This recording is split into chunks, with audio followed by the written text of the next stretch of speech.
Hello, everybody.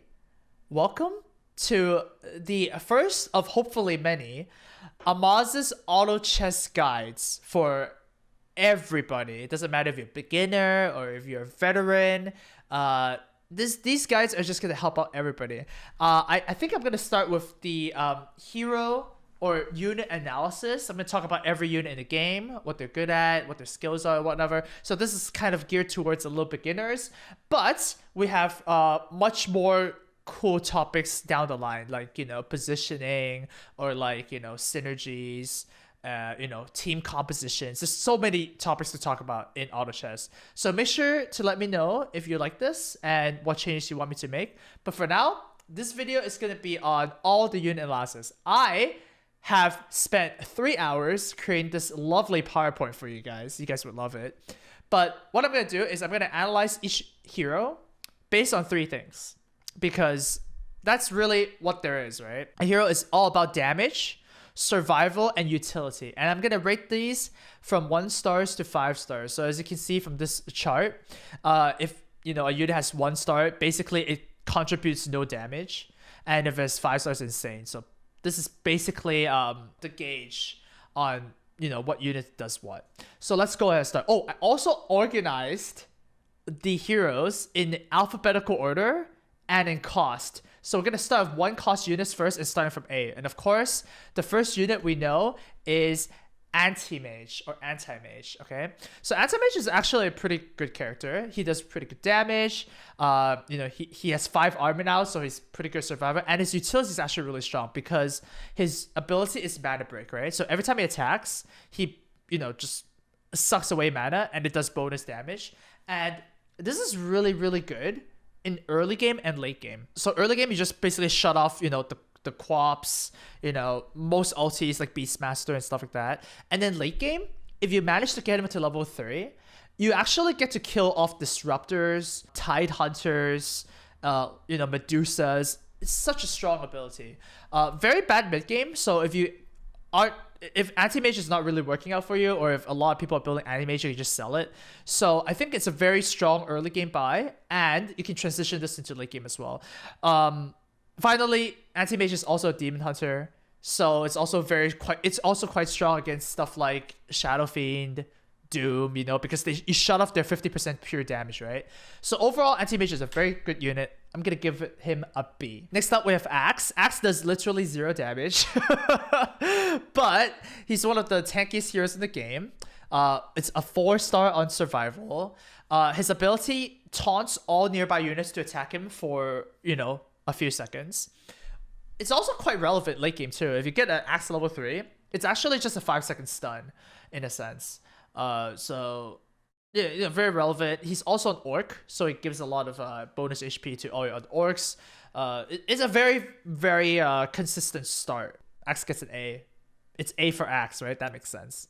Very solid unit. Next up, we've got Bad Rider. He does literally no damage. Survivability is like fine, he doesn't just die or anything. 0 utility because his ulti actually just improves damage on himself.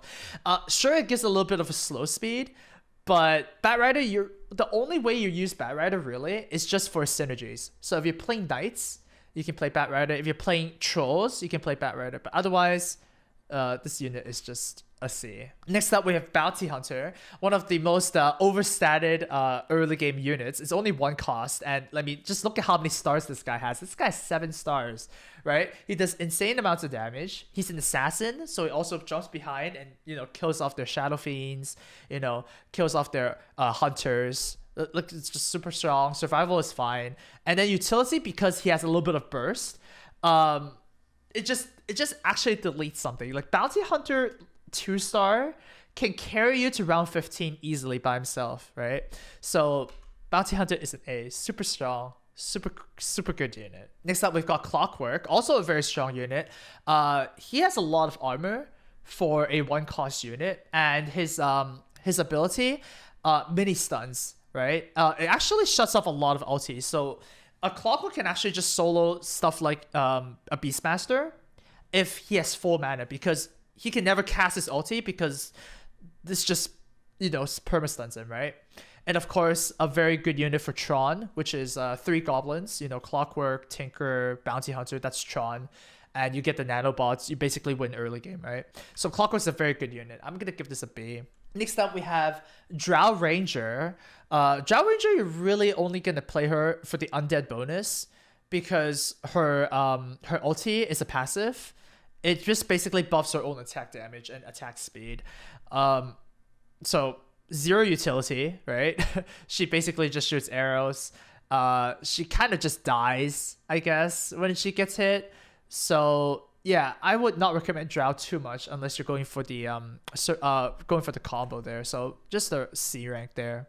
Enchantress does no damage, but being a druid means that you can combine her very easily, right? You just need 2 Enchantress plus another druid. So very easy 2-star unit. The heal might actually work in the early game. It kind of falls off really quickly. So late game Enchantress is just, poop sticks. So if you buy Enchantress, it's kind of a safe buy sometimes too, right? You can always sell 2 Enchantress for extra gold. If you don't understand this, you can just search somewhere else. But basically what you do is Enchantress costs 1 gold. If you combine 2 Enchantress, you can sell for 3 gold. So you get a 1 gold profit. So it's always a safe buy, which is just fine. So yeah, but as a unit, she's a C.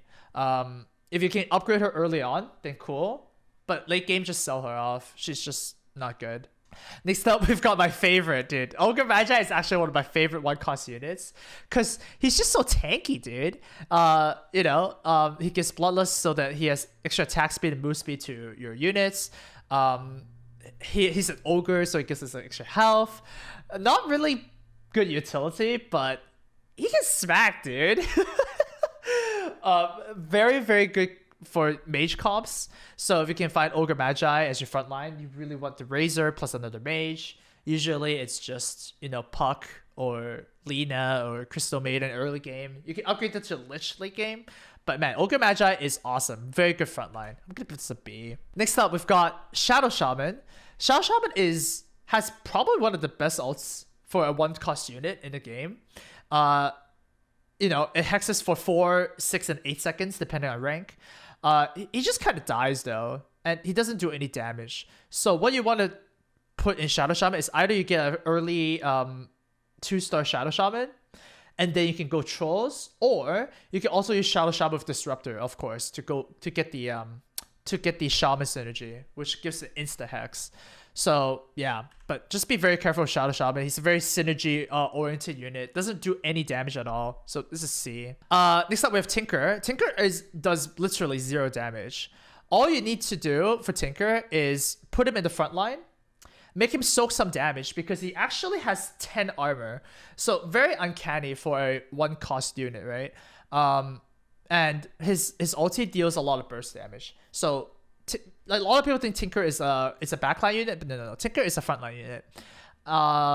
If your opponent is running assassins, you can also put Tinker in the backline so that the assassins hit Tinker, which is actually not bad through the early and mid game. But Tinker falls off really, really quickly in the late game if you're not going for goblins. So it's a C.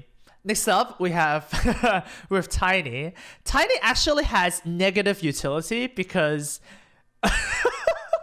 his throw actually makes it so that your enemy survives, right? Like I don't know how to explain this, but it's actually 0 utility.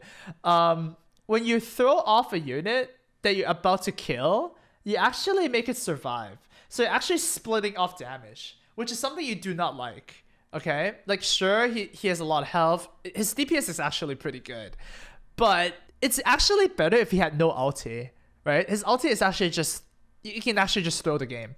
So that's an F rank. I don't see Tiny being good unless they buff the heck out of him in terms of stats, or they change their ulti, because like this is just bad. Like him being a elemental doesn't do anything because elemental it's not a really good tribe right now, and there's a million other warriors to choose from if you want to do warriors, right? So that's an F for Tiny. It's not good. Don't pick him if you want to win. Next up, we've got Tusk. Super overrated when the game started because he was a beast warrior.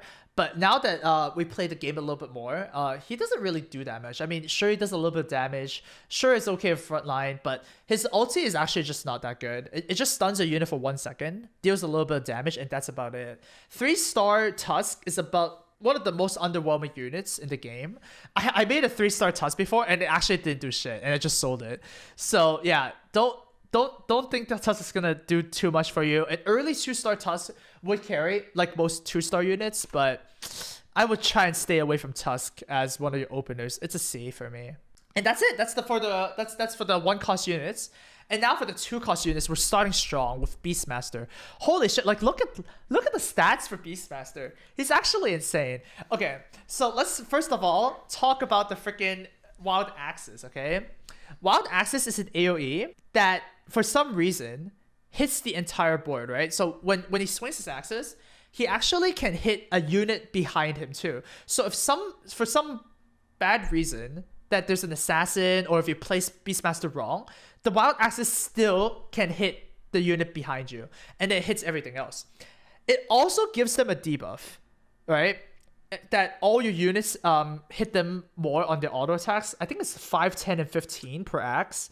So he buffs your whole team. He has an AOE. He has very relevant creature types because he's an orc and a hunter. Well, not so much as a hunter. The orc is really good, right? Because extra health on all your orcs is insane, and he can also be used as a frontline. So super powerful. Just really solid unit. You just want to pick Beastmaster up whenever you can. So it's an A tier. It's super good. Next up, we've got Chaos Knight. Also one of the very good early game beaters. He can stun. He does a lot of damage. He's a demon. He works in night strategies. Just a very solid two cost unit. And if you can get a 2-star Chaos Knight, once again, you're just good for like until round 20, right? Just very solid unit. Do pick him. A lot of people actually pass up on him because they like to pick Shadow Fiends or Dooms as their demon. So if you see that, you can actually get a very easy 3-star Chaos Knight. So it's a very good unit. I do recommend you try it once if you haven't picked Chaos Knight before. So it's a B rank. Oh god, Crystal Maiden. 0 damage, 0 survivability, but probably one of the most game-breaking ultis in the late game. How it works is that units have a cap of mana, right? They can't actually get mana quickly unless they're getting hit or unless they're attacking. CM breaks that mirror by giving them the extra mana boost. So if you have a late game CM, hopefully you're running some combos with CM, right? Like mages or something. That's usually the most obvious. But if you have a CM, your Tidehunter is going to go off first. Your Medusa is going to go off first. She can actually win you the late game, but unfortunately, she is not a unit. So think of it as like you're playing 9 units with plus a CM. It's kind of like a mana battery for your other units. So yeah, you have to be very careful with this. CM is still a C, but once again, C units are still good if nobody's scoring them. And if you can actually warp your composition around CM, then, then she will work well. But 9 times out of 10, she's just not going to be good. So you can just shrug her off. You can actually just never pick CM and you'll be fine. That's kind of what C units are, right? You can just ignore them. You'll be fine. But the good players will, get the C rank units sometimes, right? It's very dependent. Oh God, next up we have Furion. Once again, it's kind of like CM. He does nothing. He does have some utility. He summons, so he's really good at punishment strategy. So a punishment strategy means that you're so far ahead that you want to make more units so that you kill off your opponents faster, right? Because summons actually count towards damage on their courier, right? So it's a punishment strategy. Also, Furion is also an elf. Elf builds are very powerful right now. 6 elves just beat a lot of comps. They beat trolls, they beat warriors. They beat a lot of comps right now. But Furion by himself is actually just an F. So don't get too touchy on the 3-star utility. You really need to make either druids work or elves for Furion to work. Usually you don't want Furion in your comp, right? You don't want that. So F for Furion. All right. Oh, the other insane orc warrior here, Juggernaut, does a lot of damage. Also very good at survivability because when he's spinning, he's immune to magic damage, which is very relevant. Like, I had so many Juggernauts live randomly because he was spinning and the opponent was casting like, a Quap Scream or like an SF ulti or whatever. So yeah. And also, the Whirlwind is better than you think. It hits 12 spaces. It hits the 8 spaces around you and also 1 extra space that's perpendicular to you. So Juggernaut Spin is actually like, it's really, really far. It's also an Orc Warrior, probably 2 of the best classes or tribes right now in the game. So Juggernaut gets a very solid A for me. Yeah, Juggernaut and Beastmaster are like the 2 orcs that you really want to see for like an axe opening. Oh, we have a Luna next. Luna has 0 utility because her passive is a bouncy glaze. It bounces damage around. So she does a lot of damage. And survivability, she's alright. She's a knight. So if you get a knight, you get a shield or whatever. But just do be careful that Luna is literally just damage. She does not do anything, right? So yeah, if your comp needs to get some utility from other stuff. So if you find better knights for the front line, that'll be good. And if you find really good items for Luna, then she can carry. But be very, very careful of Luna. She's a B, but most of the time she's a C because people don't use her correctly. Next up, we have Morphling. Oh god, Morphling, god. Like, Elementals are bad. Assassins are good, but Assassin on the Morphling is just kind of a yikes, dude. He does literally no damage. One of the lowest DPS units in the game.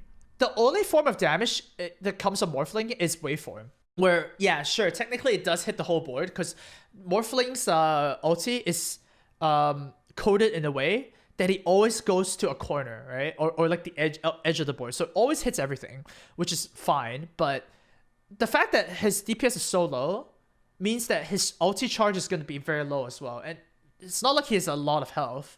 So Morphling is an F to me. It's just really, really bad. I mean, if you want an assassin, then God bless. If you want an elemental, then what the hell are you doing, dude? No. Morphling is just bad. Next up, we've got Puck. Puck actually does quite a bit of damage in his ulti. And it's also very low cooldown. So double illusory orb is not really that rare. Like it happens quite a bit, like double illusory orb per fight. So some good AoE damage. You're usually playing Puck as a tribe though. So if you need to do the dragon, like if you need to do the Holy Trinity dragons, then okay. If you want another mage, then sure. But other than that, you don't want to play Puck, I think. He just dies. Like, he has no survivability at all, right? So that's a C rank for me. Oh, Quap, man. Quap's damage is just out of this world.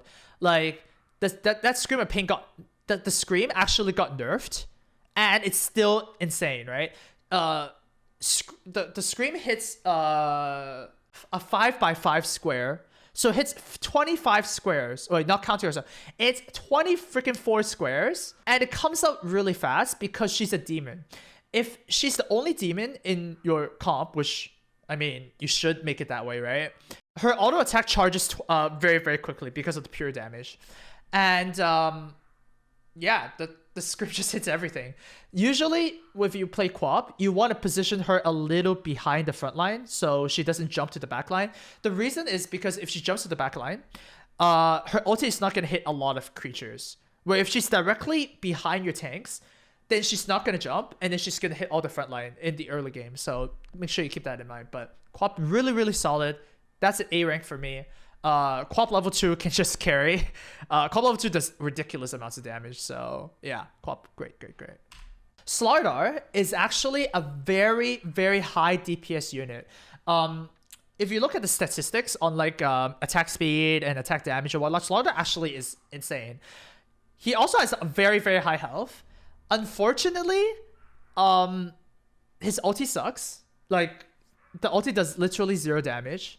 right? It's kind of like an ulti that kind of racks up its damage. It gives minus 15, 30, 45 armor, depending on rank. So if you have like, you know, Warrior Cleave and a lot of physical damage spells, like, you know, Techies or Beastmaster or stuff like that, then it'll work out a little bit better. But generally speaking, your ultis need to do some immediate thing, right? It needs to stun immediately. It needs to deal damage immediately or something. This is an ulti that doesn't do anything. So you actually might lose some very clutch races because Slardar just decided to ulti instead of auto attack. Another problem of Slardar is also that he's a Naga. A very bad type until late game. But because of this fact, a lot of people don't go Slardar. So if you want to go Slardar, you're probably going to pick up a level 2 Slardar pretty quickly. And that's actually a really good frontline and a really good DPS unit for you. So even though Slardar's a C, just keep your eye out if you're running Warriors and also nobody's running Slardar. Usually you can get a level 2 Slardar really, really quickly. Alright, next up we've got Timbersaw. Holy shit, Timbersaw got nerfed and he's still really, really good. Lots of armor, lots of survivability, lots of health, and he also does a freaking AoE pure damage ability, right? Like, pure damage is not found in a lot of units in the game. And Timbersaw does exactly that. And he's also a mech, which is insane in early game. So usually people buy Timbersaw early game to make Tron, which is the 3 goblins, and then sell it off later when they actually have their regular build, right? But no, Timbersaw is a beating and a half. Super good damage. Just, if you need a front line, then Timbersaw is there for you. That's an A rank for me. It's a very good unit. Next up, we've got Stream Protector, another frontline unit. Unfortunately, he does no damage. His Leech Seed is very slow. It got nerfed very, very hard. Leech Seed is very, very bad now. It does very minor damage and does very minor healing.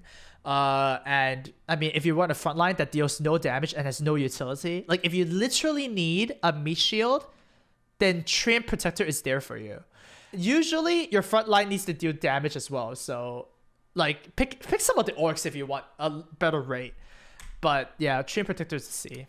And final 2-cost unit is Witch Doctor. Witch Doctor does 0 damage. His ulti does a little bit of damage, but technically speaking, it doesn't do a lot of damage. You're really just using it for the stun.